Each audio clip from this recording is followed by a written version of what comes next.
Okay, so the misconception that we are going to address with this activity is the misconception regarding Jack's understanding of the word reflection, and that he believes only shiny objects reflect light.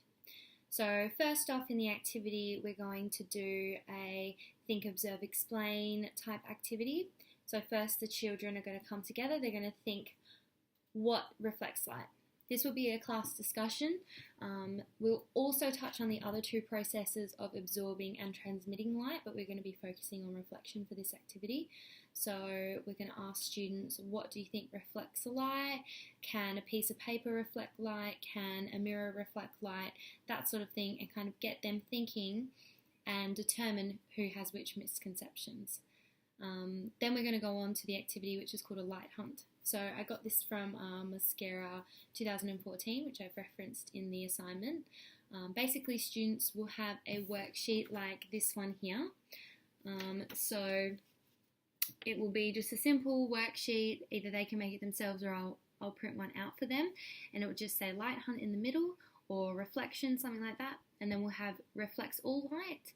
And they'll have to walk around the room, see what objects they think reflect all light or the majority of light, some objects that reflect no light, and some objects that reflect some light. So how this will work is they'll walk around the classroom maybe in pairs, and then they'll determine what objects reflect which degrees of light. So for example, something that reflects some light would be, say, my dress. It reflects the yellow end of the spectrum but absorbs the other ideas of the spectrum, therefore it looks yellow, so that's some light reflected. Reflect no light would be black objects, so this calculator, for example, reflects no or very little light, therefore it looks black. And then reflects all light would be something like the mirror just here, which reflects the majority of light, hence we can see our reflection in it. So children will go around, fill this in, have a bit of a hands-on activity. Then after that, they'll come back, we'll have a discussion, ask students what they found and which objects they think reflected the different degrees of light. Then we will also go on to this discussion to talk about the transmitting and the absorption of light. So say, okay, so within, reflects some light. We have the yellow dress. It reflects sunlight. What else does it do with light? It also absorbs, the green, the red, the purple. It absorbs that.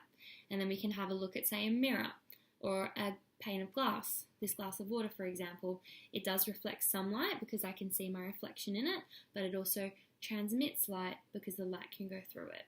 So this will be an overall discussion and activity that children can figure out for themselves what reflects light and address this misconception of what the idea of reflection means, because they can see that every object more or less reflects some degree of light, and then objects both reflect, absorb and transmit light simultaneously.